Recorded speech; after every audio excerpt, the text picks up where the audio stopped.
আসসালামু আলাইকুম ভাই, ভালো আছেন?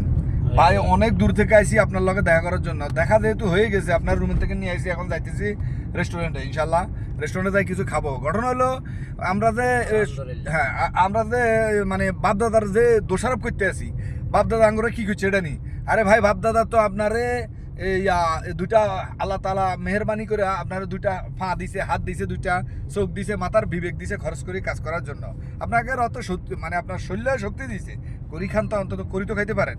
কিন্তু আজারিয়া গ্রামে পড়ি, কার হন্দে খুঁড়া মারন যায়, কার হন্দে বাঁশ মারন যায়, কাকে আপনি কিভাবে ক্ষতি করবেন? প্রতিনিয়ত যদি ক্ষতি করে বড় লোক হইতে চান, এটা কি সম্ভব নেই ভাই? না, এটা তো উপর আল্লাহ একদম মরেছে না। উপর আল্লাহ আরে একজনের তুলি বাড়ায় বাড়ি দিলে, তুলি বাড়ায় বাড়ি দিতে দিতে ইতিহাস সাক্ষী 100 বছরের ভিতরে কয়টা যুদ্ধ হয়েছে। এই যুদ্ধ হইয়া যারা প্রাণ হারাইছে, তারা তো যদি অন্যায়ভাবে প্রাণটা হারিয়ে থাকে, তাহলে তারা কিন্তু বিনা হিসাবে আল্লাহ তাআলার শহীদের মর্যাদা হিসাবে কবুল করবেন, বিনা হিসাবে জান্নাতে প্রবেশ করার একটা চান্স আছে। কিন্তু যারা বাঁচি গেছে, তাদের উপায়টা কি হবে সেই প্রশ্ন রেখে গেলাম আপনাদের কাছে, যারা আমার ভিডিওটি দেখছেন আর কি, তাদের কাছে কিন্তু রেখে গেলাম। তাহলে আমাদের করণীয় কি? আমাদের করণীয় একজনের ভিসা হাসাহাসি কইরা, মাতামাতি না কইরা, নিজে কিভাবে 2 পয়সা কামামো সঠিক হালালি ভাবে, সেই চিন্তাটা করবো। এটা নয় ভাই? আচ্ছা ঠিক আছে, আপনাকে আমার স্টুডিওতে সময় দেওয়ার জন্য অসংখ্য ধন্যবাদ। ধন্যবাদ যারা ভিডিওটি দেখছেন।